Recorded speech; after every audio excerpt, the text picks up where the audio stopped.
Hello everyone and welcome to mini attempt E classes.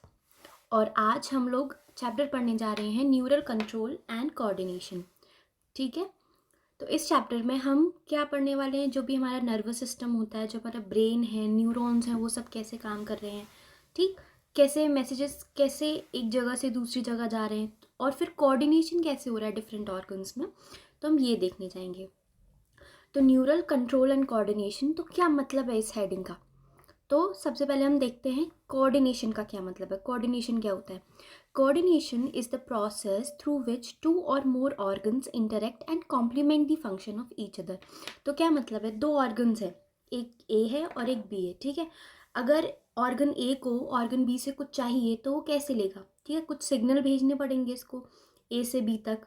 ठीक है, और फिर बी जब उस चीज़ को भेज देगा ऑर्गन ए के पास, तो यानी वो उसकी हेल्प कर रहा है ना उसका काम करने में। ठीक है, तो क्या हम कोऑर्डिनेशन क्या होता है, इन दोनों के बीच में जो इंटरेक्शन हो रहा है, ठीक है, जो सिग्नल्स जा रहे हैं इन दोनों के बीच में जो इंटरेक्शन है, उसको हम कोऑर्डिनेशन बोलते हैं। और कोऑर्डिनेशन की मदद से क्या हो रहा है, ये कोई ऑर्गन इसकी मदद कर पा रहा है। ठीक है, कॉम्प्लीमेंट कर पा रहा है उसके फंक्शन को। ठीक है, हेल्प कर पा रहा है। तो कोऑर्डिनेशन का मतलब समझ में आ गया। कोऑर्डिनेशन क्या है? ये प्रोसेस है जिसके द्वारा इन दोनों ऑर्गन के बीच में इंटरेक्शन हो पा रहा है, ये दोनों मेल जोल कर पा रहे हैं और ये ऑर्गन इसकी मदद कर पा रहा है। ठीक है, कोऑर्डिनेशन समझ में आ गया। फिर कोऑर्डिनेशन हो गया, तो अब न्यूरल सिस्टम देखते हैं। न्यूरल सिस्टम क्या है? ठीक है, न्यूरल सिस्टम क्या है? Neural system provides an organized network of point to point connection for quick coordination. ठीक है, तो कोऑर्डिनेशन था इन दोनों के बीच में, जो भी मेल जोल है, जो भी इंटरेक्शन है, ये हो कैसे रहा है? ये न्यूरल सिस्टम की वजह से हो रहा है। कैसे? कि एक ऑर्गेनाइज्ड नेटवर्क दे रहे हैं। ऑर्गेनाइज्ड नेटवर्क मतलब एक नेटवर्क बना रहे हैं। हम आगे देखेंगे कि जो मैसेजेस हैं हमारी बॉडी में वो न्यूरॉन्स कैरी कर रहे हैं।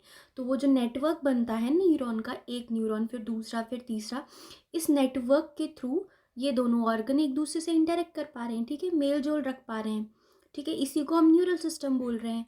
एक तो ये न्यूरल सिस्टम हो गया न्यूरॉन के द्वारा, एक न्यूरल सिस्टम होता है हार्मोन के द्वारा। वो कौन सा होता है? The endocrine system provides chemical integration through hormones. तो क्या होता है एंडोक्राइन सिस्टम? एंडोक्राइन सिस्टम का क्या मतलब है? वो ऑर्गन्स जो हॉर्मोन्स रिलीज करते हैं। ठीक है, तो वो हार्मोन का सिस्टम है, हार्मोन से सारे काम हो रहे हैं, उसको हम एंडोक्राइन सिस्टम बोलेंगे। तो एंडोक्राइन सिस्टम में क्या होता है, मान लो हाइपोथैलेमस जो एक ऑर्गन है, हम आगे देखेंगे उसको। ठीक है, वो हार्मोन सेंड करता है पिट्यूटरी के लिए। पिट्यूटरी मतलब है ना, वो भी एक ग्लैंड है, उसको हार्मोन सेंड करेगा और फिर पिट्यूटरी अपना काम कर पाएगी। या वो क्या करेगी, थायराइड को हार्मोन भेजेगी तो काम करेंगे। या इंटेस्टाइन में आपने पढ़ा होगा, इंटेस्टाइन में क्या होगा, अलग अलग हार्मोन्स हैं, अमाइलेज है, लाइपेज है। तो ये जो हार्मोन्स होते हैं एक जगह से निकलते हैं दूसरी जगह जाते हैं, मैसेज लेकर जाते हैं। ठीक है, तो वो एंडोक्राइन सिस्टम के थ्रू हो पाता है। तो इस तरीके का जो इंटीग्रेशन है, इसको हम केमिकल इंटीग्रेशन बोलते हैं। और ये जो केमिकल इंटीग्रेशन होता है ये किसकी मदद से हो पाता है? हॉर्मोन्स की मदद से। ठीक है, तो दो तरीके के हमने देख लिए, न्यूरॉन्स होगा और ये हॉर्मोन्स वाला होगा। ठीक है, तो कोऑर्डिनेशन भी हो गया हमारा और न्यूरल सिस्टम भी हो गया। हमको चैप्टर की हेडिंग समझ में आ गई। अब हम चैप्टर के अंदर घुस के देखेंगे। ठीक है, तो ये न्यूरल कंट्रोल और कोऑर्डिनेशन की जो भी चीज़ें हैं, जो मैसेजेस ट्रांसफ़र हो रहे हैं एक ऑर्गन से दूसरे ऑर्गन में, तो ये दो तरीके से हो रहे हैं, हमने देख लिया, हार्मोन्स और दूसरा होगा न्यूरॉन्स की मदद से। तो जो न्यूरॉन होंगे हमारे, न्यूरॉन्स क्या है, स्पेशल सेल्स हैं। ठीक है, स्पेशल सेल्स हैं और इनका काम क्या होगा, मैसेजेस को इधर से उधर लेकर जाना। यानी हम ह्यूमंस में, ठीक है, ह्यूमंस में या बाकी और भी जितने भी पूरा मतलब जो सिस्टम है ना, जिनके पास भी नर्वस सिस्टम है, वो कहाँ से सबसे पहले कहाँ से शुरू होगा, न्यूरॉन से। अगर न्यूरॉन सेल ही नहीं है तो नर्वस सिस्टम ही नहीं होगा। ठीक है, तो वो एक न्यूरॉन पहली सीढ़ी है जिसकी मदद से मैसेज एक से दूसरे के पास जाएंगे। ठीक, तो हम सबसे पहले हाइड्रा की बात करते हैं। हाइड्रा, हम हमेशा हाइड्रा को पकड़ लेते हैं क्योंकि सबसे प्रिमिटिव ऑर्गेनिज्म है वो, इसीलिए हम हाइड्रा को पकड़ लेते हैं। तो हाइड्रा क्या है, सीलेंट्रेट है। Hydra neural system is made up of network of neuron. ठीक है, तो क्या है, नेटवर्क ऑफ न्यूरॉन है। इनके पास कोई स्पेशलाइज्ड ऐसा नहीं है सिस्टम बना हुआ है, इनके पास एक नेटवर्क है न्यूरॉन का। कि मान लो 4-5 न्यूरॉन हैं लाइन से लगे हुए हैं, एक न्यूरॉन दूसरे को भेजेगा, जैसे चिट्ठी भेजी जाती है ना, ठीक है, एक पोस्ट ऑफिस से दूसरी पोस्ट ऑफिस, दूसरी से तीसरी, तब जाके जहाँ उसको जाना है वो पहुँचेगी। तो वो नेटवर्क जो फॉर्म होगा ना, वो ही मैसेजेस को लेके जाएगा। ठीक है, तो हाइड्रा में कैसे, बहुत सिंपल है, एक नेटवर्क है न्यूरॉन का। और इंसेक्ट्स में क्या है, insect consist of brain and a number of ganglia. तो इंसेक्ट्स में ब्रेन है, तो कोई ये नहीं कहेगा कि इंसेक्ट्स में ब्रेन नहीं होता। कॉकरोच में भी ब्रेन है, हमारे एंड्स में भी, चींटियों में भी ब्रेन है। ठीक है, सब में ब्रेन है, बस इंसानों में नहीं है। ठीक है, तो इंसेक्ट्स में ब्रेन है। और क्या है, नंबर ऑफ गैंग्लिया। तो देखो दो चीज़ होती है, एक होता है गैंग्लिया और एक होता है, एक चीज़ क्या होती है, गैंग्लिया, और दूसरी चीज़ होती है न्यूक्लिया। तो क्या होता है, अभी हम आगे चल के देखेंगे पूरा जो सेल का न्यूरॉन है, जो एक सेल है उसका पूरा स्ट्रक्चर हम देखेंगे, उसकी बात करेंगे। तो हमें उसमें एक चीज़ पता चलेगी, सेल बॉडी है। देखो ये सेल बॉडी है, अभी हम इसकी आगे बात करेंगे। तो ये जो सेल बॉडी है, ठीक है, इसका कलेक्शन होगा। ठीक है, कलेक्शन होगा। अगर वो हमारे सेंट्रल नर्वस सिस्टम में हो रहा है तो हम उसको न्यूक्लियाई बोलेंगे, और अगर वही पेरिफेरल नर्वस सिस्टम में हो रहा है तो हम इसको क्या बोलेंगे, गैंग्लिया। ठीक है, तो अभी ये चीज़ें मैं आगे भी एक्सप्लेन कर दूंगी, क्योंकि अभी नहीं समझ में आएगा सीएनएस और पीएनएस। तो बस अभी इतना याद रखना है कि गैंग्लिया क्या है, collection of cell body in peripheral nervous system. ठीक है, अब हमारा इंसेक्ट्स भी हो गया। तो इंसेक्ट्स में ब्रेन भी है, ठीक है, और कलेक्शन ऑफ गैंग्लिया, मतलब गैंग्लिया भी है उनके पास। ठीक है, तो ब्रेन ऊपर होगा, हमेशा हेड ब्रेन को ऊपर रखते हैं, तो ब्रेन है ये। और फिर गैंग्लिया, ठीक है, गैंग्लिया, भाई गैंग्लिया है तो न्यूरॉन से आ रहा है ना, तो कैसे एक जगह पे हेड का कलेक्शन होगा, फिर न्यूरॉन बाकी नीचे होंगे। ठीक है, vertebrates have highly developed neural system. ठीक है, तो हम भी वर्टिब्रेट्स हैं। वर्टिब्रेट्स में न्यूरल सिस्टम बहुत डेवलप्ड है, खाली न्यूरॉन की बात नहीं चलेगी, वहाँ पे बहुत सारे और भी स्ट्रक्चर्स आ जाएंगे। हम ब्रेन पढ़ेंगे, स्पाइनल कॉर्ड पढ़ेंगे, ठीक है, तो वो वर्टिब्रेट्स हो जाएंगे, तो बहुत डेवलप्ड है। ठीक है, अब आर्थ्रोपोड्स की बात करते हैं। तो आर्थ्रोपोड्स की बात करें तो क्या होता है, इनके पास central, peripheral, sympathetic nervous system होते हैं। ठीक है, तो भी हम देखेंगे ये तीनों सिस्टम, सेंट्रल, पेरिफेरल और sympathetic nervous system. Central nervous system में क्या होगा, एक सेंट्रल सप्लाई होगी, पेरिफेरल इनसे पेरीफेरी में, मतलब किनारों में जा रहे होंगे, और सिंपैथेटिक अभी ना, इन नर्वस सिस्टम्स को अभी हम आगे देखेंगे। तो बस यहाँ पे ये पॉइंट्स हैं कि आपको कोई पूछेगा तो बताएंगे, क्वेश्चन में आएगा तो पूछेंगे, पर एक्सप्लेनेशन इनका आगे है। ठीक है, और सिंपैथेटिक को हम सोमैटोगैस्ट्रिक भी बोलते हैं। तो यहाँ पे सिंपैथेटिक समझा देती हूँ। सिंपैथेटिक में क्या होता है, दो होते हैं हमारे पास नर्वस सिस्टम, सिंपैथेटिक और पैरासिम्पैथेटिक। तो सिंपैथेटिक क्या होगा, सिंपैथेटिक में वो सारी चीज़ें हो रही हैं, अपनी बॉडी का एग्जांपल लेते हैं जिस पे हमारा कंट्रोल नहीं है, और पैरासिम्पैथेटिक में वो सारी चीज़ें ले लेते हैं जिसमें हमारा कंट्रोल है। ठीक है, तो अगर मेरे पेट में खाना पच रहा है तो वो किसकी वजह से पच रहा है, सिंपैथेटिक नर्वस सिस्टम। और पैरासिम्पैथेटिक की वजह से मैं अपने काम कर पाऊंगी जो मुझे अपनी विल से करनी। ठीक है, तो एक ये सिंपल सा डिफरेंस है, बाकी हम चीज़ें आके देखेंगे। सेफेलोपोड्स में क्या है, जैसे एग्जाम्पल है ऑक्टोपस, तो ये बहुत हाईली इवॉल्व्ड है। आपने कहीं सुना होगा कि ऑक्टोपस को अगर एक डब्बे में बंद कर दें, वो डब्बा बाहर से बंद कर दें, तो ऑक्टोपस अंदर से खोल के बाहर निकल आता है। तो उनका इतना डेवलप्ड माइंड है, ठीक है, ब्रेन जो है इतना डेवलप्ड है कि वो अंदर से उसको अनलॉक कर पा रहा है, तो बहुत डेवलप होते हैं। ठीक है, तो nervous system in cephalopods is highly developed. Chordates की बात करें, जैसे हम भी कॉर्डेट्स हैं, एट द एंड वर्टिब्रेट्स पर हैं, तो chordates well developed and formed from ectoderm.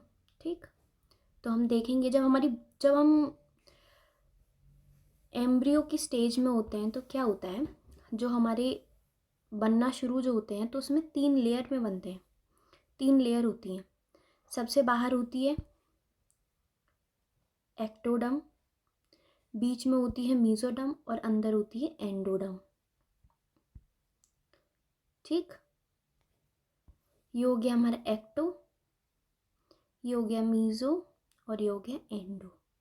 तो जब हम आगे बढ़ेंगे ना, जब हम देखेंगे एम्ब्रियो कैसे डेवलप करता है, तो हमें पता चलेगा कि बहुत सारी चीज़ें एक्टोडर्म से बनती है। तो एक्टोडर्म से एग्जाम्पल हम लें तो स्किन बनती है हमारी, ठीक है, नेल्स बन रहे हैं, जो भी चीज़ें आपको बाहर दिख रही हैं वो एक्टोडर्म से बन रही है। और हमारा नर्वस सिस्टम, ठीक है, वो किससे बन रहा है? एक्टोडर्म से। फिर हम पढ़ेंगे मीजोडर्म से क्या बनेगा, मीजोडर्म से हमारी मसल्स बनेंगी, ठीक, बोन्स बनेंगी, से बहुत सारे ब्लड के सेल्स बनेंगे, ठीक। तो ये मीजोडर्म, मतलब अगर मैं यहाँ से अंदर जाती हूँ तो जो भी लेयर फॉर्म करूँगी ना, उसी में एग्जाम्पल छुपे होंगे। और एंडोडर्म, ठीक है, एंडोडर्म में क्या होगा, जैसे अब हमारे इंटेस्टाइन है तो इंटेस्टाइन का जो भी इनर पार्ट्स होंगे वो सारी चीज़ें बनेंगी। तो ये हम एम्ब्रियो में देखेंगे चीज़ें। यहाँ पे बस हमको इतना देखना है कि कॉर्डेट्स कैसे बने हुए हैं, कॉर्डेट्स में जो नर्वस सिस्टम है वो कैसे फॉर्म हो रहा है, एक्टोडर्म के थ्रू, मतलब एक्टोडर्म में से फॉर्म हो रहा है, ठीक है। तो ये सारी तो बातें हो गई और ऑर्गेनिजम्स की, जिसमें मतलब हमने प्रिमिटिव ऑर्गेनिजम्स की भी बात की। और अभी हम देखेंगे ह्यूमन का नर्वस सिस्टम कैसे, मतलब कितने पार्ट्स हैं, कैसे काम कर रहा है, नर्व्स कैसी हैं, न्यूरॉन्स कैसे हैं, ये सारी चीज़ें देखेंगे। तो नर्वस सिस्टम देखते हैं सबसे पहले। तो नर्वस सिस्टम जो ह्यूमन बॉडी में पूरा नर्वस सिस्टम है, जिसके थ्रू कंट्रोल भी हो रहा है और कोऑर्डिनेशन भी हो रहा है, ठीक है। तो वो दो तरीके का होता है, एक होता है सेंट्रल नर्वस सिस्टम, दूसरा होता है पेरिफेरल नर्वस सिस्टम। ये हो गया सेंट्रल और ये हो गया पेरिफेरल। तो सेंट्रल नर्वस सिस्टम क्या है, सेंट्रल नर्वस सिस्टम कैसे होता है, इसमें होता है ब्रेन। हम किस चीज़ को इंक्लूड करते हैं इसमें, ब्रेन को इंक्लूड करते हैं और spinal cord, brain and spinal cord, and it is the site of information of processing and control, ठीक है। तो मेन क्या होता है सेंट्रल नर्वस सिस्टम में, ब्रेन है इधर और फिर हमारा स्पाइनल कॉर्ड। तो इनका काम क्या होगा, इंफॉर्मेशन जो भी इनके पास आई है, मान लो मैंने इधर मेरा हाथ लगा किसी चीज़ से, या मेरा हाथ कट गया, कट लग गया इधर, तो जो भी मैसेज जाएगा वो ब्रेन के पास जाएगा, ठीक है। तो ब्रेन ब्रेन क्या करेगा, उसको प्रोसेस करेगा, मतलब उसको देखेगा हुआ क्या है, समझने की कोशिश करेगा, उसको जोड़ेगा क्या ऐसा पहले भी हुआ है, ठीक है। तब वो मैसेज यहाँ हाथ पे आएगा और फिर मुझे दर्द होगा। तो ये इतना फास्ट प्रोसेस है, ठीक है। इसी से पता लग सकता है, जैसे ही हमको लगती है तुरंत दर्द होता है, ठीक है। तो वो जो प्रोसेसिंग है कि दर्द होना है नहीं होना है, तो ये सब किसकी मदद से हो रहा है, सेंट्रल नर्वस सिस्टम की मदद से। तो फिर पेरिफेरल नर्वस सिस्टम का क्या काम है, तो पेरिफेरल नर्वस सिस्टम वो नर्वस सिस्टम है जिसमें ब्रेन और स्पाइनल कॉर्ड के अलावा सारी चीज़ें आ रही हैं, मतलब जो नर्व हैं बाहर, इन ब्रेन और स्पाइनल कॉर्ड के बाहर जो भी नर्व्स आ रही हैं, ठीक है, हमारे हाथ में हैं, पैरों में हैं, गले में, जो जितना भी इनके अलावा जो भी नर्व जा रही हैं, ठीक है, कॉम्प्लेक्स फॉर्म करते हुए जो नर्व जा रही होंगी, उनको हम पेरिफेरल नर्वस सिस्टम में इंक्लूड करेंगे। और इनका काम क्या होगा, मैसेजेस लेके जाएंगे ये बॉडी से, ठीक है, मतलब टिश्यू से ब्रेन तक और फिर ब्रेन से टिश्यू तक, इनका ये काम है, इनका मेन काम मैसेजिंग का है, ठीक है। तो हमको सीएनएस और पीएनएस समझ में आ गया। सीएनएस क्या है हमारा, ये central nervous system is the CNS and peripheral nervous system is the PNS, ठीक है। अब हम बात करते हैं फाइबर्स की। हम न्यूरॉन्स की बात कर रहे हैं, मैंने नर्व बोला तो क्या था, तो न्यूरॉन्स का जो बंडल बनता है, ठीक है, न्यूरॉन का जो बंडल बनता है उसको हम नर्व बोलते हैं, ठीक है। वो पहले फाइबर फॉर्म करती है, फिर जो है नर्व फॉर्म करती है। जो फाइबर्स बने हुए हैं ना न्यूरॉन के, तो वो फाइबर दो तरीके के होते हैं, एक होता है एफरेंट, ठीक, एक होता है एफरेंट फाइबर और दूसरा होता है ईफरेंट फाइबर। तो ए और ई से हम याद रखेंगे कि क्या अफरेंट है और क्या ईफरेंट है।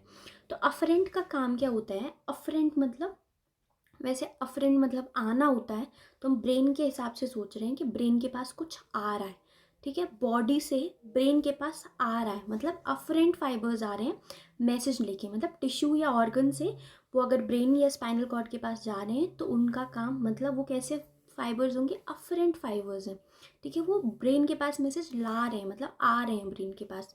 और ईफरेंट की बात करें तो ईफरेंट क्या होगा, अब सेंट्रल नर्वस सिस्टम का काम क्या था, प्रोसेस कर रहा है जो भी उसके पास मैसेज आया। तो प्रोसेस करने के बाद अब करना क्या है बॉडी को, अगर मेरे यहाँ चोट लगी या कट लगा तो ये मैसेज तो चला गया अफरेंट फाइबर्स के through.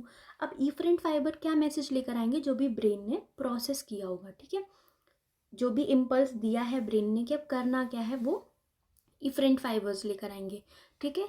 Transit regulatory impulse from CNS to concern peripheral part, ठीक है। तो रेगुलेटरी इम्पल्स क्यों बोला, क्यों, अब ब्रेन ने उसको सिर्फ मैसेज नहीं दिया, अब उसको काम दिया है कि तुम्हें ये मतलब इस टिश्यू को जाके ये मैसेज दे दो कि अब तुम्हें दर्द होना है, कि जो भी मैसेज देना है कि अपना हाथ पीछे हटाना है, ठीक है। तो ये सारे जो भी इम्पल्स मतलब एक्शन जो है, ठीक है, ये सारे जो एक्शंस हैं वो इफरेंट फाइबर लेकर आएगा सीएनएस से, यानी सेंट्रल नर्वस सिस्टम से, ठीक है। तो हमने फाइबर्स भी देख लिए।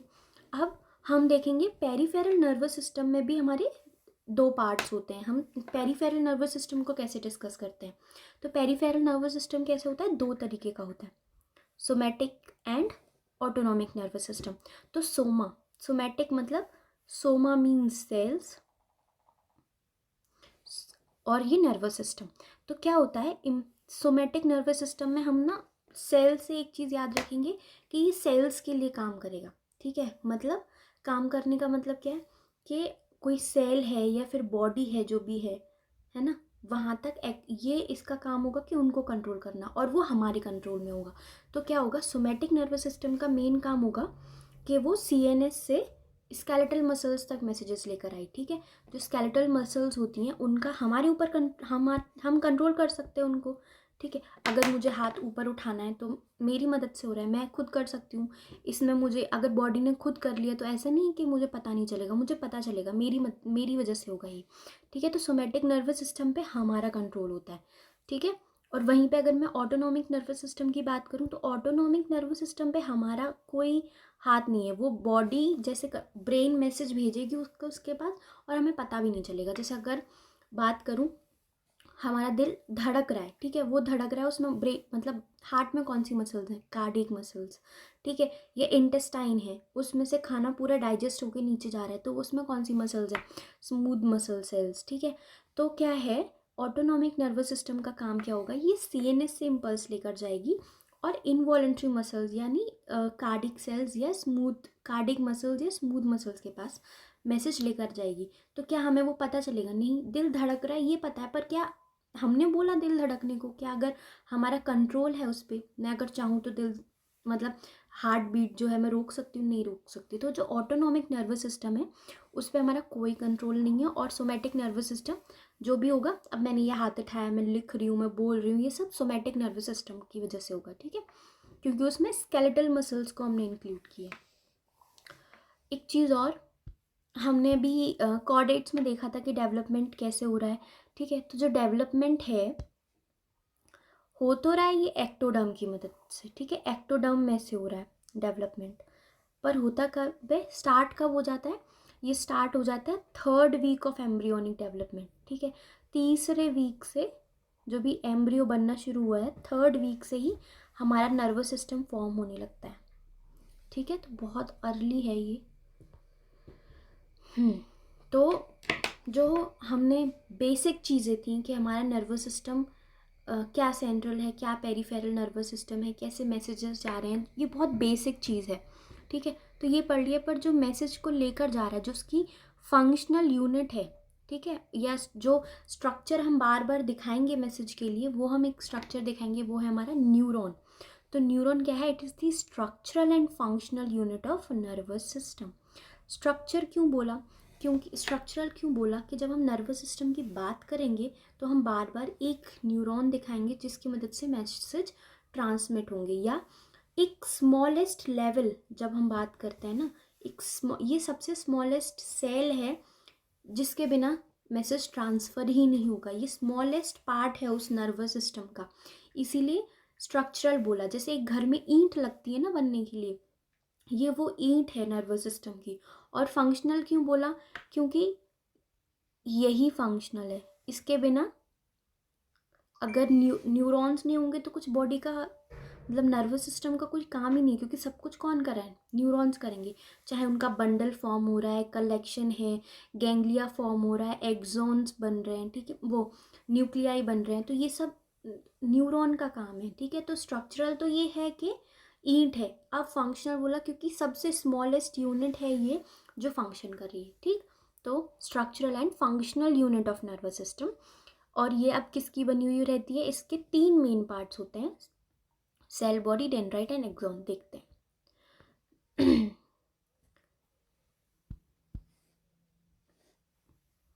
तो ये हमारा पूरा न्यूरॉन है, ठीक है, ये न्यूरॉन है। अगर हम इस न्यूरॉन की बात करें तो इसमें सबसे मेन ये क्या है, सेल बॉडी। सेल बॉडी के अंदर है हमारा न्यूक्लियस, ठीक है, और इसमें साइटोप्लाज्मिक ग्रेन्यूल्स प्रेजेंट है, Nissl's granule.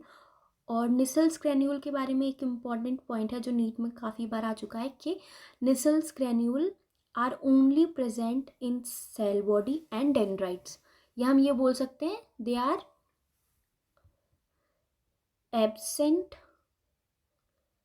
in the axons,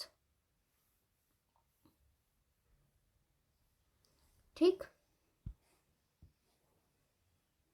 they are absent in the axons, ठीक। तो ये डेंड्राइट्स क्या है, ये डेंड्राइट्स हमको दिख रहे हैं, ये डेंड्राइट्स है तो न्यूरॉन का पार्ट, ये डेंड्राइट है, ये पूरा सेल बॉडी है, उसके अंदर न्यूक्लियस है, ये क्या है, एक्सॉन्स हैं, ठीक, ये जो ट्यूब जैसा दिख रहा है ये एक्सॉन है। फिर ये एक्सॉन डिवाइड होता है और क्या फॉर्म करते हैं, एक्सॉन टर्मिनल। टर्मिनल क्या होता है, एक एंड का, अगर मैं अपने हाथ का ये टर्मिनल बात करूँ तो मेरी फिंगर्स टर्मिनल है, ये एंड पार्ट है, ठीक है। तो एक्सॉन्स क्या होता है, टर्मिनल मतलब एंड पार्ट क्या है, तो एक्सॉन टर्मिनल क्या है, एक्सॉन का एंड पार्ट है। और उनके नीचे क्या लगा हुआ है, साइनेप्टिक नॉब, जिसके थ्रू ही मैसेजेस को ट्रांसफ़र किया जाएगा। तो देखो होता क्या है, इसके ऊपर मान लो एक और न्यूरॉन है और इसके ये एक्सॉन टर्मिनल आ रहे हैं, ठीक है। तो ऊपर से मैसेज आ रहा है, ये मैसेज आएगा डेंड्राइट के पास, और डेंड्राइट क्या करेगा, सेल बॉडी को देगा। सेल बॉडी के बाद ये मैसेज जाएगा कैसे, या तो एक्सॉन में होके या ऐसे कून कून के जाएगा, इसको बोलते हैं जंपिंग मेथड, ठीक है। और फिर ये एक्सॉन टर्मिनल से होके वापस से किसी और के डेंड्राइट में पहुंच जाएगा। तो ये बेसिक है कि मैसेज कैसे ट्रांसफ़र हो रहा है, ठीक है। तो एक और चीज़ क्या, ये आपको कुछ दिख रहे हैं सेल्स, ठीक है, ये जो सेल्स दिख रहे हैं हमको, इनको हम बोलते हैं, ये जो आपको ब्लू डॉट दिख रहा है, ठीक है, ये वाला, इनको हम बोलते हैं श्वान सेल्स। तो श्वान सेल्स का काम क्या होता है, ये फॉर्म करते हैं माइलिन शीथ। क्या फॉर्म करते हैं, माइलिन शीथ। तो माइलिन शीथ क्या होती है, लिपिड की बनी रहती है। लिपिड क्या होते हैं, फैट्स, ठीक है। तो लिपिड की बनी रहती है, तो लिपिड्स के होने की वजह से क्या होता है, ये एक्सॉन, अब क्योंकि जो मैसेज हैं वो हम सिंपल भाषा में, सिंपल लैंग्वेज में हम बोलें तो क्या है, एक्सॉन्स। एक्सॉन्स में जो मैसेजेस ट्रांसफॉर्म हो रहे हैं, मतलब ट्रांसमिट हो रहे हैं, वो इलेक्ट्रिक इम्पल्स हैं, ठीक है। तो अब ये डैमेज भी तो हो सकता है ना एक्सॉन, ठीक है। तो उसको डैमेज होने के लिए बचाते हैं, ये डैमेज ना हो।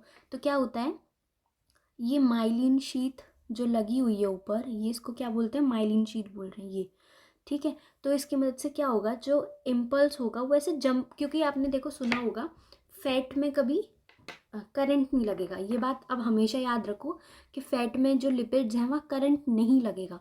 तो क्या होगा, ये एक तो पास नहीं करेगा ऐसे करंट, तो उसकी वजह से क्या होगा, ये जंपिंग होगी यहाँ से। और ये जो जंपिंग मेथड होता है बहुत फास्ट है, बहुत फास्ट इम्पल्स यहाँ से ट्रांसमिट हो पाएगा, ठीक है। तो क्या है, दो तरीके के हम न्यूरॉन अभी आगे पढ़ेंगे जिसमें स्वान सेल्स होंगे और जो क्या फॉर्म कर रहे होंगे, ये माइलिन शीथ, ठीक है। तो स्वान सेल्स क्या फॉर्म करते हैं, माइलिन शीथ, और एक में पढ़ेंगे जहाँ नहीं होंगे, ठीक है। तो हमने ये देख लिया इसका स्ट्रक्चर, कैसे इम्पल्स जा रहा है, यानी कैसे करंट्स फ्लो कर रहे हैं, ठीक है। अब हम देख लेते हैं, डिस्कस कर लेते हैं एक एक को। तो सेल बॉडी क्या होती है, ये रहा हमारा सेल बॉडी, ये सेल बॉडी है पूरा, ठीक है, ये डेंड्राइट्स है, ये सेल बॉडी है। तो cell body contains organelles and Nissl's granule. तो सेल बॉडी क्या है, जैसे एक नॉर्मल सेल है, ठीक है, उसमें सेल में क्या है कि सेल मेम्ब्रेन है, साइटोप्लाज्म है, न्यूक्लियस है। तो बस यहाँ पे क्या है, वही सेल नीचे से खिंच के उसमें एक्सॉन बन गया और ऊपर डेंड्राइट्स आ गए, तो बीच का जो पार्ट बचा वो सेल बॉडी है, ठीक है। तो यहाँ पे क्या क्या होगा, जैसे नॉर्मल सेल में क्या होता है, न्यूक्लियस होता है, ऑर्गेनेलीज होती हैं, या और क्या बोलते हैं उनको, साइटोप्लाज्मिक ग्रेन्यूल्स जो भी प्रेजेंट होते हैं, जिसका एक एग्जाम्पल यहाँ निसल्स ग्रेन्यूल है, ठीक। तो ये सारी चीज़ें प्रेजेंट हैं, और Nissl's granules are absent in axons, ठीक है। तो सेल बॉडी कहाँ से लेगी मैसेजेस? डेंड्राइट से लेगी सेल बॉडी और वो एक्सॉन में ट्रांसफ़र कर देगी।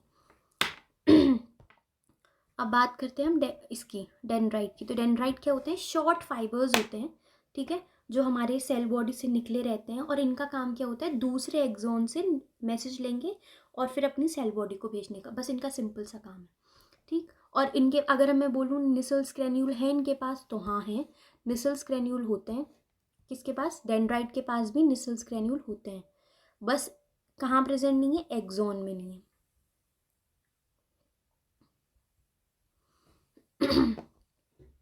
ठीक है, डेंड्राइट हो गया। अब एक्सॉन देखते हैं। तो एक्सॉन में मैंने बताया कि एक लॉन्ग स्ट्रक्चर है, ठीक है, लॉन्ग ट्यूब लाइक स्ट्रक्चर होगा, ठीक, जो सेल बॉडी से निकलेगा और साइनेप्टिक नॉब तक जाएगा, ठीक है। तो क्या बोला था?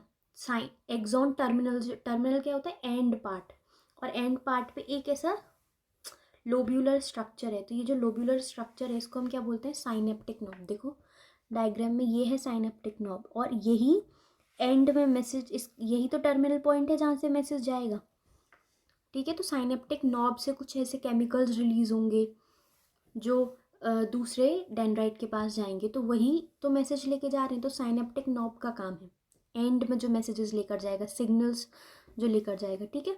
तो एक्सॉन हमने देख लिया, लॉन्ग स्ट्रक्चर है जो कि सेल बॉडी से कहाँ पे मैसेज भेजेगा? दूसरे न्यूरॉन के पास, और थ्रू दी साइनेप्टिक नॉब कुछ केमिकल्स निकलेंगे साइनेप्टिक नॉब से जो दूसरे न्यूरॉन के डेंड्राइट के पास जाएगा, ठीक है। अब मुझे बताने की तो ज़रूरत नहीं है यहाँ पे निसल्स ग्रेन्यूल नहीं होते।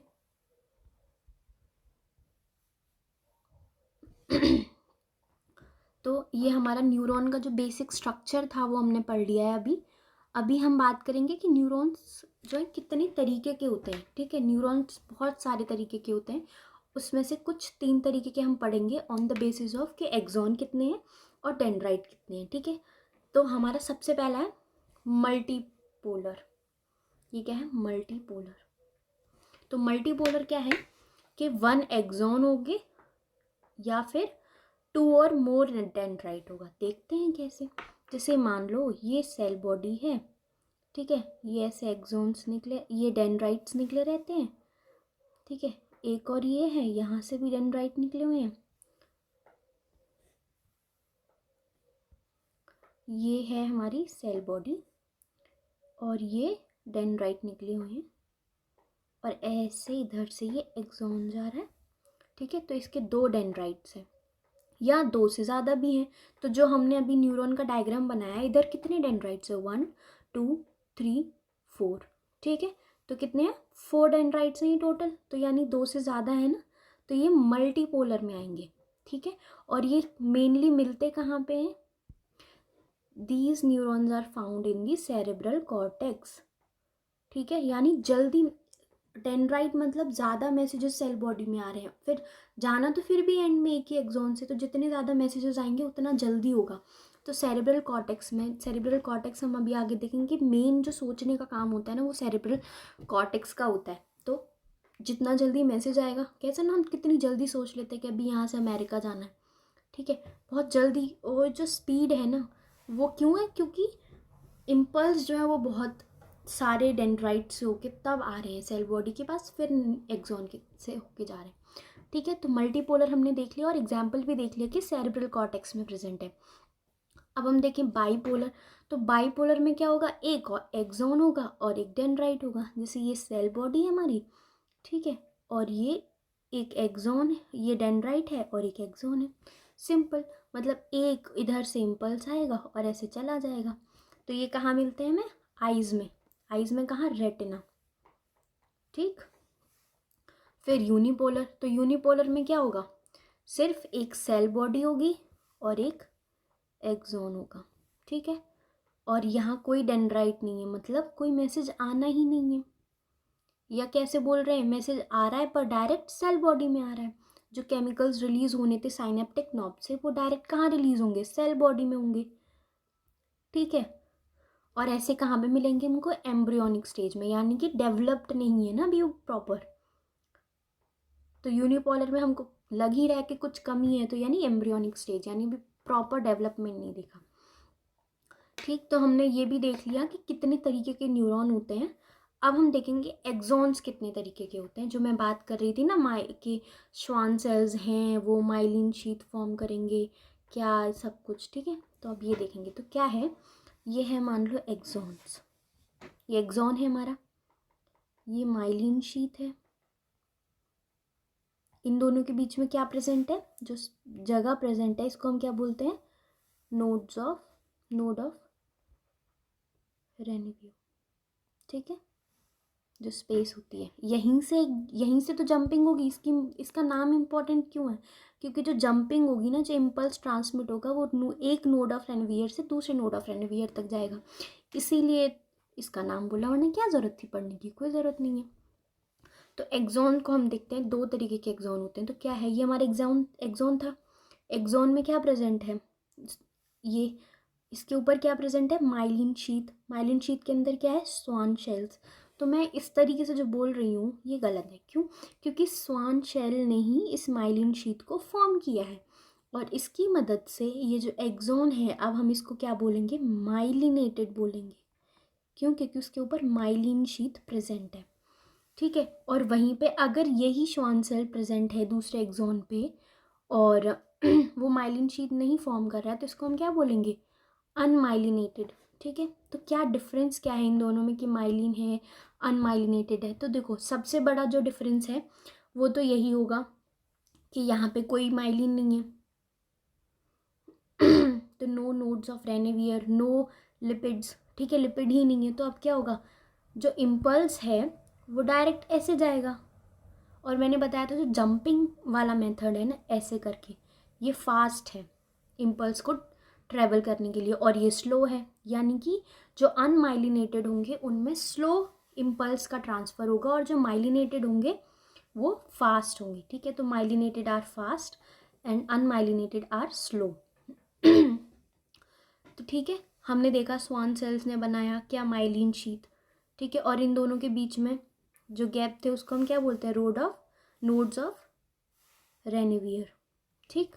और ये कहाँ मिलते हैं, हम सोच सकते हैं फास्ट है यानी सीएनएस में मिलेंगे, क्योंकि हर बार कोई ना कोई एक मैसेज आ रहा है। मेरे हाथ को जो मैसेज है वो ब्रेन भेज रहा है, पर हर समय अगर टेम्परेचर है वो भी सेंस करना है, ब्रेन को देख रही हूँ मैं वो भी जो है सेंस करना है, सुनना है वो भी, सब कुछ ब्रेन को करना है। तो इतना फास्ट होने के लिए क्या करना पड़ेगा, उसको एक दूसरा मेथड चूज़ करना पड़ेगा ना कि वो फास्ट हो सके। तो इसीलिए उसमें जो फाइबर्स होंगे, जो एक्सॉन होगा वो कैसा होगा, माइलिनेटेड होगा, ठीक है। तो सीएनएस जो होता है, सीएनएस में यानी स्पाइनल कॉर्ड में,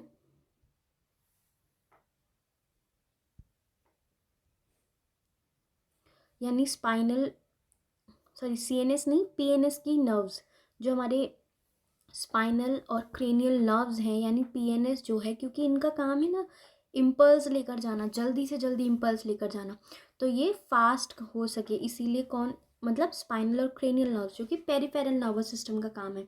तो बहुत सारे मैसेजेस आ रहे हैं जल्दी से जल्दी, ठीक है, सीएनएस में हमारे में, तो वो कैसे आ रहे हैं, फिर उनको अब जल्दी से जाना भी तो है, उसके लिए क्या होता है, स्पाइनल और क्रेनियल नर्व्स जो लेकर जाते हैं मैसेजेस, ये कैसे होंगे, हमारे माइलिनेटेड होंगे, ठीक है, ताकि जल्दी से जल्द वो कैसे इम्पल्स जंपिंग के थ्रू जल्दी ट्रैवल करेगा। अब अनमाइलिनेटेड को देखें तो अनमाइलिनेटेड में क्या होगा, श्वान सेल्स हैं पर क्या नहीं फॉर्म कर रहे, माइलिन शीथ नहीं फॉर्म कर रहे, तो जो इम्पल्स होगा सिंपल स्ट्रेट लाइन में ट्रैवल करेगा, ठीक है। तो ऐसे जो सेल्स हैं वो कहाँ मिल, जो ऐसे न्यूरॉन्स हैं वो कहाँ मिलते हैं, autonomous and the somatic nervous system, यानी कि हम सीधे सीधे बोलेंगे तो ये कहाँ मिल रहे हैं, हमारे पीएनएस में मिल रहे हैं, ये भी हमारे पीएनएस में मिल रहे हैं। ऐसा नहीं है, यहाँ ये माइलिनेटेड हमारे सीएनएस में भी मिलते हैं और अनमाइलिनेटेड सीधे पीएनएस में मिलते हैं, ठीक है। उतना जल्दी नहीं है कि मतलब, हाँ वो भी ऐसा नहीं है कि वो स्ट्रेट लाइन में जा रहे हैं तो वो फास्ट नहीं है, वो भी फास्ट हैं, पर कंपैरिजन अगर हम देखें तो माइलिनेटेड जो न्यूरॉन जो एक्सॉन्स होते हैं उनमें ज़्यादा फास्ट ट्रैवल करते हैं इम्पल्सेस, ठीक है। तो अभी तक हम हर बार बात कर रहे हैं इम्पल्स ट्रैवल हो रहा है, हमने एक्सॉन्स देख लिए, न्यूरॉन्स देख लिए, हर बार एक इम्पल्स की बात की गई है। वो जो इम्पल्स है ना वो क्या है, अब हम देखेंगे कैसे ये जो नर्व इम्पल्स है वो कैसे जनरेट हो रहा है और कैसे कंडक्ट हो रहा है, मतलब कैसे ट्रैवल कैसे कर रहा है, ठीक है। तो हम इसको देखेंगे तो क्या होता है, मान लो ये हमारा एक नर्व है, ठीक, इसको हम मान के चलेंगे ये नर्व है हमारा। तो नर्व की अगर हम बात करें तो ये क्या है, ये उसकी मेम्ब्रेन है, ये एक्सोन है, ये एक्सोन की मेम्ब्रेन है, ठीक है, प्लाज्मा मेम्ब्रेन है। अब इस प्लाज्मा मेम्ब्रेन की अगर हम बात करें तो प्लाज्मा मेम्ब्रेन में एक्सोन की तरफ इनर पार्ट हो जाएगा, ठीक है, तो ये क्या हो जाएगा, इनर इंट्रासेलुलर बोलेंगे इसको, सेल के अंदर का पार्ट है, और इसको हम क्या बोलेंगे, एक्स्ट्रा सेलुलर बोलेंगे, ठीक है। तो ये हो गया इंट्रासेलुलर और ये हो गया एक्स्ट्रा सेलुलर। अब ये जो इंट्रासेलुलर पार्ट है, ठीक है, अगर हम इसके अंदर की बात करें तो नेगेटिव चार्ज ज़्यादा होता है। वो नेगेटिव चार्ज जो ज़्यादा होता है वो कैसे होता है देखते हैं। क्या होता है, यहाँ पे नेगेटिवली चार्ज्ड प्रोटीन्स बहुत होती हैं, ठीक है, इसीलिए नेगेटिव है, ठीक है। और यहाँ पे क्या है, सोडियम प्रेजेंट है ऊपर, और अंदर जैसे बाहर जैसे सोडियम प्रेजेंट है, अंदर पोटेशियम प्रेजेंट है, और क्या है, प्रोटीन प्रेजेंट है जो कि नेगेटिवली चार्ज होती हैं। तो होता क्या है, जितनी पोटेशियम है उससे कहीं गुना ज़्यादा प्रोटीन होती है, ठीक है, इसीलिए हम अंदर का चार्ज कैसे शो करते हैं, नेगेटिव शो करते हैं, है ना। तो क्या होता है, हम सबसे पहले जो स्टेज देख रहे हैं ये क्या है, हमारी रेस्टिंग मेम्ब्रेन है, ठीक है। रेस्टिंग मेम्ब्रेन का मतलब क्या है, कोई इम्पल्स नहीं आना अभी इसके पास, और कोई इम्पल्स नहीं आना मतलब अभी रेस्ट कर रही है। ये फॉर्म मतलब ये स्ट्रक्चर है जब एक्सॉन के पास कोई मैसेज नहीं आना है और वो एकदम रेस्ट कर रहा है। मतलब क्या होगा, इसमें बाहर की तरफ पॉजिटिव होगा, यानी सोडियम आयंस जो होंगे बाहर ज़्यादा होंगे। क्यों बाहर ज़्यादा है सोडियम आयंस, अंदर क्यों नहीं है, क्योंकि क्या होता है, जो ये सेल मेम्ब्रेन है यहाँ पे जो सोडियम के चैनल्स हैं, ठीक है, सोडियम चैनल क्या है, चैनल क्या करेगा, एक तरफ से दूसरी तरफ को सोडियम लेके जाएगा, ठीक है। ये कैसे है, बाई मतलब कैसे सेल्स होंगे, बाई पोर्ट होंगे, है ना। यहाँ से सोडियम अंदर भी जा सकता है और बाहर भी आ सकता है, ठीक है। लेकिन ये अभी क्या है, क्लोज्ड है, क्योंकि अभी कोई इम्पल्स ही नहीं है। अभी घर में जब कोई आना ही नहीं है तो दरवाजे तो बंद है ना। तो जो ये दरवाज़ा बंद है, सोडियम चैनल बंद है, इसकी मदद से सोडियम बाहर ही है, और सोडियम बाहर ज़्यादा है, अंदर पोटेशियम है, और पोटेशियम भी प्रोटीन्स के हिसाब से कम है, इसीलिए तो अंदर नेगेटिव चार्ज है, ठीक है। तो क्या है, सोडियम बाहर ज़्यादा है और अभी अंदर आ नहीं सकते, तो बाहर पॉजिटिव चार्ज है। तो रेस्टिंग जो अब ना इन दोनों के बीच में क्या होगा, एक पोटेंशियल डिफरेंस डेवलप हो जाएगा, क्योंकि बाहर पॉजिटिव अंदर नेगेटिव। तो ये जो पोटेंशियल डिफरेंस इन दोनों के बीच में है रेस्टिंग मेम्ब्रेन में, इसको हम क्या बोलते हैं, इसको बोलते हैं हम रेस्टिंग पोटेंशियल, ठीक है। तो रेस्टिंग पोटेंशियल क्या होता है, potential in the resting membrane when no impulse is there, ठीक है। नो इम्पल्स इज देयर का मतलब ही ये है कि वो अभी रेस्टिंग मेम्ब्रेन है, तो उसका जो पोटेंशियल होगा, क्योंकि पोटेंशियल क्यों है, क्योंकि बाहर पॉजिटिव और अंदर नेगेटिव है ना, चार्ज का डिफरेंस है दोनों में, तो इसकी वजह से पोटेंशियल उन दोनों के बीच में डेवलप हुआ। और ये रेस्टिंग मेम्ब्रेन में जो पोटेंशियल होता है इसको ही हम क्या बोलते हैं, रेस्टिंग पोटेंशियल, ठीक है। ये सबसे पहला स्टेज है, ये पहला स्टेट है, इसको हम क्या बोलते हैं, रेस्टिंग, ठीक है। फिर दूसरा होगा, दूसरे में हम जब जाएंगे तो उसको हम बोलेंगे डीपोलराइजेशन, ठीक है। एक और चीज़, ये जो रेस्टिंग मेम्ब्रेन है इसको हम पोलराइज्ड भी बोल सकते हैं। पोलराइज्ड क्यों बोल सकते हैं, पोलराइजेशन का क्या मतलब होता है, नेगेटिवली चार्ज। जो एक्सॉन है हमारा कैसा है, नेगेटिवली चार्ज, तो हम इसको पोलराइज्ड स्टेट भी बोल सकते हैं, ठीक है, समझने के लिए। पर हम हमेशा इसको पहले को रेस्टिंग ही बोलेंगे, ठीक है। रेस्टिंग स्टेट है ये, और हम इसको पोलराइज्ड भी बोल सकते हैं। तो हमने रेस्टिंग समझ लिया, अभी एक्सॉन पे कोई इम्पल्स नहीं है। अब क्या होगा, इम्पल्स मिला उसको, इम्पल्स मतलब उसको एक मैसेज मिला है अब, और उस मैसेज की वजह से वो मैसेज बताया किसके फॉर्म में मिलेगा, करंट के फॉर्म में, ठीक है। तो वो करंट के फॉर्म में जो मैसेज, हाँ एक और चीज़, ये जो रेस्टिंग मेम्ब्रेन है इन दोनों के बीच में जो पोटेंशियल डेवलप हुआ था, जिसको हमने रेस्टिंग पोटेंशियल बोला था, वो कितना है, -70 मिली वोल्ट, ठीक है। अब क्या होगा, ये जो -70 मिली वोल्ट था अभी ये रेस्टिंग में है। अब क्या होगा, इसको किसी ने इम्पल्स दिया मतलब करंट दिया, पोटेंशियल दिया। अब वो पोटेंशियल जो होगा उसकी मदद से जो यहाँ पे सोडियम के चैनल्स थे अब वो खुल जाएंगे। ठीक है, करंट दे दिया, अब धक्का, अब जब गेट बंद था किसी ने धक्का मारा, एनर्जी दी, तो गेट तो खुल गया ना। तो ऐसे ही सोडियम चैनल्स को जब क्या हुआ, पोटेंशियल जब किसी ने मैसेज दिया यानी पोटेंशियल दिया उसको, तो वो सोडियम चैनल्स खुल गए। तो सोडियम चैनल खुलने की वजह से क्या होगा, एक जगह पे अब सोडियम्स तो अंदर आ रहे हैं, ये सोडियम्स अंदर आ रहे हैं। ठीक है, तो अभी जो सोडियम्स अंदर आ गए, अब हम अगर सिर्फ इस पार्ट की बात करें, अगर कहीं से पॉजिटिव चार्ज अंदर आ रहा है तो बाहर अब क्या रहा, नेगेटिव चार्ज रहा। ठीक है, तो ये बाहर नेगेटिव हो गया और अंदर क्या हुआ, उस जगह पे सोडियम चार्ज बढ़ गया, मतलब पॉजिटिव चार्ज बढ़ गया। तो अब कंपैरिजन की अगर हम बात करें तो बाहर नेगेटिव हो गया, अंदर पॉजिटिव हो गया। ठीक है, तो हमने क्या किया, जो अंदर नेगेटिव था यानी जो पोलराइज्ड स्टेट में था एक्सॉन, उसको हमने क्या कर दिया, डीपोलराइज कर दिया। ठीक है, जो नेगेटिव था उसको हमने पॉजिटिव कर दिया। तो इसी को तो हम, जो सेकंड स्टेप होता है, इसको ही तो हम बोलते हैं डीपोलराइजेशन। ठीक है, तो ये क्या हुआ, पॉजिटिव हो गया। अब क्या होगा, ये जो पॉजिटिव ये इम्पल्स जो मिला है, अब क्या होगा, ये तो हमारा दूसरा हो गया डीपोलराइजेशन, है ना। अब अगर हम अभी की बात करें, अभी आपकी 11th क्लास के लिए, तो बस इतना ही बहुत है। ये जो हुआ है सेल में चार्ज का डेवलपमेंट हो गया है ना अंदर पॉजिटिव, अब यही कैसे आगे भी फॉलो होगा, सिंपल है बुक में, लेकिन अगर समझना है तो इसके आगे भी और स्टेप्स होते हैं। ठीक है, आगे स्टेप क्या है, ये डीपोलराइजेशन हो गई। अब डीपोलराइजेशन के बाद क्या होगा कि अब जो हमारा, जैसे अगर हम ग्राफ देखें, ये हमारा ग्राफ है, और पहले कैसे हमने बात की, -70 मिली वोल्ट पे था हमारा जो एक्सॉन का चार्ज था, -70 मिली वोल्ट पे था। और जब इसको इम्पल्स मिला तो कितना पहुंच गया था मालूम है, जब इसको हमने डीपोलराइज किया तो इसका कितना हो गया, 30 मिली वोल्ट तक पहुंच गया इसका पोटेंशियल, यानी पोटेंशियल तो बढ़ गया। अब ये जो पोटेंशियल था 30 मिली वोल्ट तक बढ़ गया। अब क्या होगा, इस 30 मिली वोल्ट के, जो ये 30 मिली वोल्ट का जो ये जो पोटेंशियल है, अब इसकी मदद से क्या होगा, जो आगे को, अब आगे में क्या होगा, पोटेशियम के चैनल्स खुल जाएंगे। ठीक है, ये तो यही दिखा रहा है कि आगे सेम टू सेम चीज़ होगी, पर होना क्या है मेन चीज़, कि अब आगे पोटेशियम के चैनल्स खुल जाएंगे।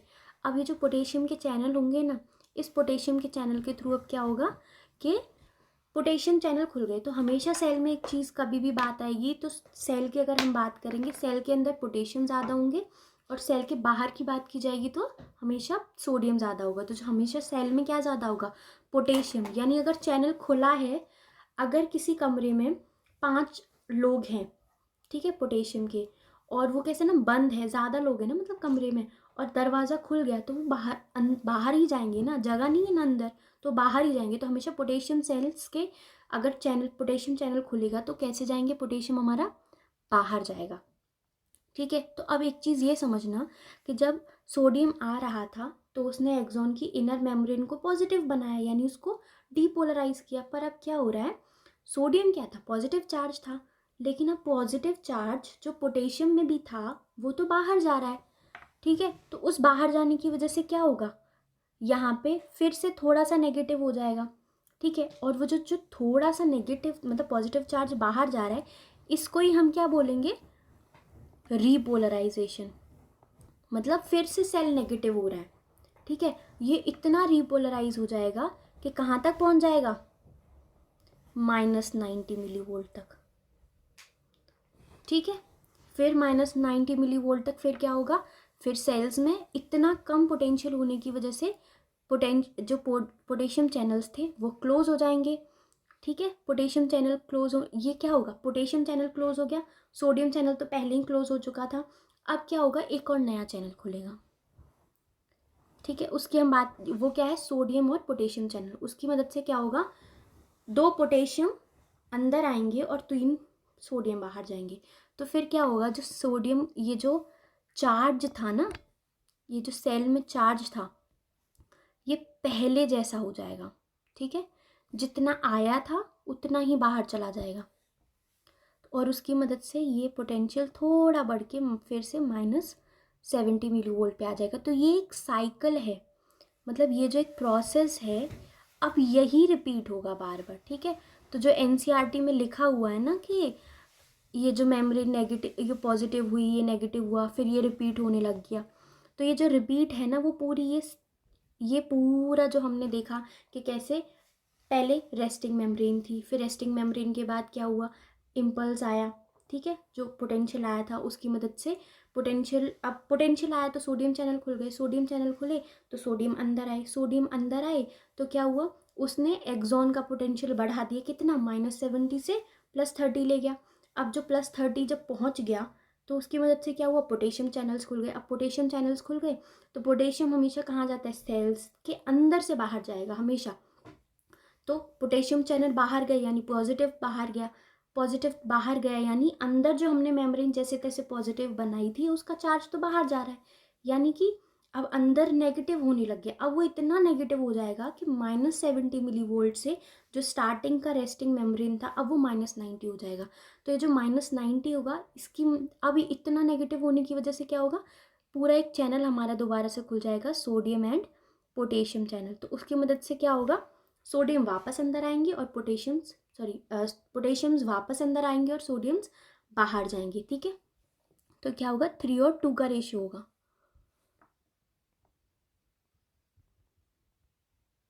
ओके।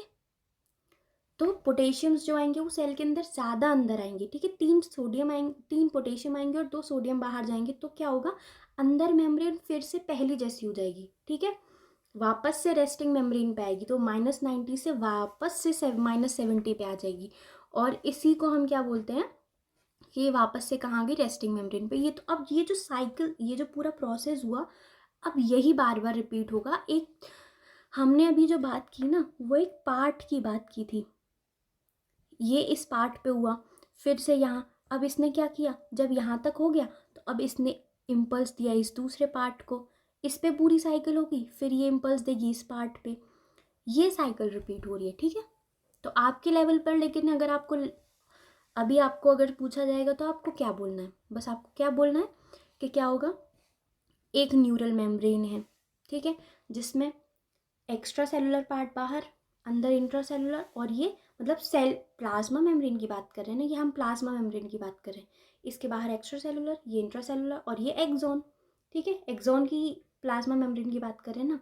तो अभी क्या है, सोडियम्स जो हैं बाहर ज़्यादा हैं और पोटेशियम्स अंदर ज़्यादा हैं, लेकिन इनके साथ में क्या है, नेगेटिवली चार्ज्ड प्रोटीन्स, उसकी वजह से अंदर हमने नेगेटिव शो किया है, देखो अंदर हमने नेगेटिव शो किया है, बाहर पॉजिटिव शो किया है।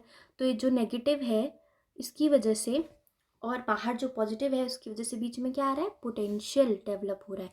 इस पोटेंशियल को हम क्या बोलते हैं, रेस्टिंग पोटेंशियल, ठीक है, कितना है ये, -70। अब क्या होगा, when stimulus is applied, the membrane becomes permeable to sodium ions to make rapid influx of sodium ions to create outer surface negative charge and inner membrane positive charge। तो जो हमने अभी देखा, ठीक है ना, इम्पल्स आया, ठीक है, इम्पल्स किसके फॉर्म में आता है, पोटेंशियल के फॉर्म में। तो पोटेंशियल ने आया तो उसने क्या किया, सोडियम चैनल खोल दिया, उसकी वजह से इन्फ्लक्स हुआ। इन्फ्लक्स का क्या मतलब है, सेल के अंदर आए, ठीक है। तो जो सोडियम आइंस थे वो अंदर आए, तो अंदर आने की वजह से क्या हुआ, सोडियम अंदर आए, और इन्होंने जो बोला ना कि पोटेशियम बाहर गए, ये दूसरे स्टेप की बात है, ठीक है, जो पोटेशियम बाहर गए कि दूसरे स्टेप की बात है। तो ये जो दूसरा स्टेप हमने बात की थी वो कौन सा था, रीपोलराइजेशन वाला, ठीक है। पहला हमारा था रेस्टिंग, फिर डीपोलराइजेशन, फिर रीपोलराइजेशन और फिर वापस से रेस्टिंग, ठीक है। लेकिन इन्होंने दोनों एक ही में जोड़ दिया कि क्या होगा, सोडियम्स अंदर आएंगे और पोटेशियम बाहर जाएंगे, और इसकी मदद से क्या होगा, जो पहले बाहर पॉजिटिव था अब वो अंदर पॉजिटिव होगा, मतलब चार्ज एकदम उल्टा हो जाएगा, बाहर पहले पॉजिटिव था अब बाहर नेगेटिव हो जाएगा, और अंदर पहले क्या था, नेगेटिव, उनकी जो प्रोटीन्स थी उनकी वजह से, लेकिन अब सोडियम इतनी ज़्यादा अंदर आ गई कि अंदर पॉजिटिव बना दिया, ठीक है। अब इसकी वजह से क्या हो गया, एक एक्शन पोटेंशियल जनरेट हो गया, या हम इसको बोलते हैं नर्व इम्पल्स जनरेट हो गया, ठीक है। एक्शन पोटेंशियल जो जनरेट हुआ है, अब यही ट्रैवल करेगा आगे, ठीक है। अब हमने तो और भी स्टेप्स पढ़े थे, पर हमने क्यों बोला कि यही ट्रैवल होगा, क्योंकि इतना ही जितना इम्पल्स आया है अब इतना ही बार बार वो साइकिल में फॉलो होगा, इसीलिए हमने बोला कि यही नर्व इम्पल्स है, ठीक है। When action potential is generated and area is depolarize, ठीक है। तो ये जो एरिया जहाँ पे हमने चार्ज एकदम उलट दिया ना, ये एरिया को हमने क्या कर दिया, डीपोलराइज कर दिया, मतलब नेगेटिव से पॉजिटिव कर दिया। हमको क्या पढ़ना है, एक्सॉन पढ़ना है, तो हम एक्सॉन की बात करें। एक्स्ट्रा सेलुलर तो बस एक कंपैरिजन दिखाने के लिए, तो अंदर लेकिन हुआ क्या है, जो हमारा एक्सॉन था मेम्ब्रेन वो नेगेटिव से पॉजिटिव हुआ है, यानी डीपोलराइज हुआ है। पोलराइजेशन क्या होता है, नेगेटिव डीपोलराइज हो गया, और ये जो प्रोसेस है यही बार बार रिपीट होता रहेगा, ठीक। Nerve impulse is transmitted from one neuron to another through synapse, ठीक है। तो ये तो हमने देखा ही था कि कैसे एक्सॉन था, उसका एक्सॉन टर्मिनल और साइनेप्टिक नॉब। साइनेप्टिक नॉब में क्या होगा, साइनेप्टिक नॉब से एक केमिकल निकलेगा और वही केमिकल आगे दूसरे के डेंड्राइट में जाएगा, और उन दोनों के बीच में जो गैप है ना, दो न्यूरॉन्स के बीच में, इसी को तो हम साइनेप्स बोलते हैं, ठीक है। एक ये एक्सॉन है, इसका ये टर्मिनल है, ये नॉब है, ये दूसरे का डेंड्राइट है, ठीक है। तो इन दोनों के बीच में ये जो स्पेस बचती है ना, इसको हम साइनेप्स बोलते हैं। जो केमिकल्स इससे या जो करंट इससे रिलीज़ होगा वो जो इसके अंदर जाएगा दूसरे के डेंड्राइट के, इसको हम ये जो स्पेस है इसको हमने साइनेप्स बोलते हैं, ठीक है। अब हम देखेंगे ये जो साइनेप्स हैं कितने तरीके के होते हैं। साइनेप्स दो तरीके के होते हैं, एक होता है इलेक्ट्रिकल जो अभी हमने डिस्कस किया, और दूसरा होता है केमिकल। तो इलेक्ट्रिकल साइनेप्स में क्या होता है, एक प्री साइनेप्टिक न्यूरॉन होता है, एक पोस्ट। देखो दिखता है जैसे एक ये स्पेस है, मान लो साइनेप्स है दो न्यूरॉन्स के बीच में, और ये हैं हमारे एक्सॉन्स और ये हैं डेंड्राइट्स के, ये सेल बॉडी और ये इसका एक्सॉन, ठीक है। तो क्या है, ये स्पेस जो प्रेजेंट है, ठीक है, ये साइनेप्स है, और ये प्री साइनेप्टिक न्यूरॉन है, ये पोस्ट साइनेप्टिक न्यूरॉन है, ठीक है। तो इन दोनों के बीच में क्या फ्लो होगा, करंट फ्लो होगा। ये यहाँ एक्सॉन से निकलेगा, साइनेप्स में जाएगा और वापस से दूसरे के डेंड्राइट में चले जाएगा।